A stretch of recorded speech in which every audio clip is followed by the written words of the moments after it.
YS వివేక హత్య కేసులో తనపై వైఎస్ సునీత బురద జల్లుతున్నారని కడప ఎంపీ వైఎస్ అవినాష్ రెడ్డి ఆరోపించారు. హత్య కేసులో అప్రూవర్ దస్తగిరితో సునీత లాలూచి పడ్డారని చెప్పారు. ఎన్ని కుట్రలు పనినా చివరకు నిజమే గెలుస్తుందన్నారు.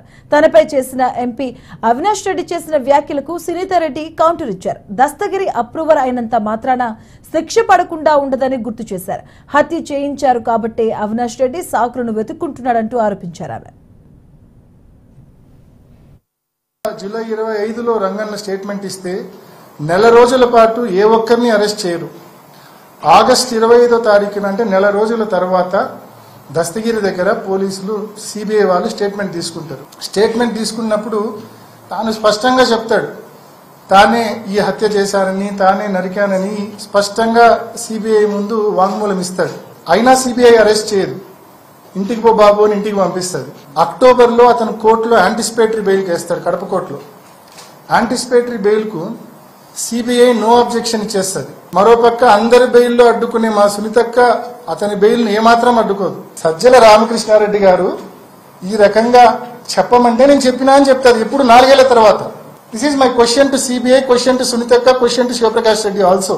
రామ్ సింగ్ సునీతక్క కాంబినేషన్ కలిసినాకనే ఎందుకు లోపం కనిపిస్తా ఉంది అంటే గూగుల్ టేక్అవుట్ ను ఫ్యాబ్రికేట్ చేసినారా? Dastagiri will also have to go through the fire. ఆయన ట్రయల్ ఫేస్ చేశాక జడ్జ్ కన్విన్స్ అయితే ఇది ఆయన అప్రూవర్ గా ఉంటాడు, లేకపోతే ఆయన కూడా మిగిలిన అక్యూస్ లాగా జైలుకి వెళ్తాడు. ఒకరు అప్రూవర్ అయినంత మాత్రాన ఆయన తప్పించుకుంటాడు అన్నదానికి ఏమీ లేదు.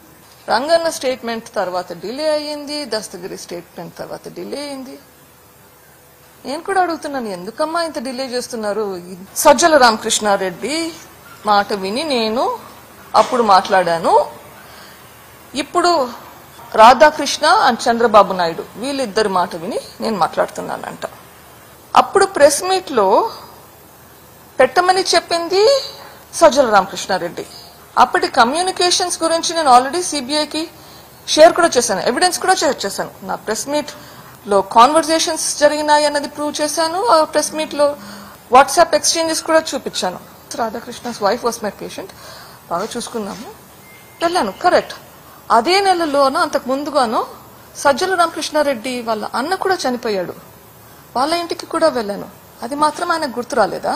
నేను సిబిఐ కావాలని కోర్టులో కేసు పెట్టినాక కూడా, సిబిఐకి ట్రాన్స్ఫర్ అయినాక కూడా మా మామగారు డాక్టర్ ఈసీ గంగిరెడ్డి చనిపోయినప్పుడు వెళ్లి భారతి గారిని కూడా కలిసినాను.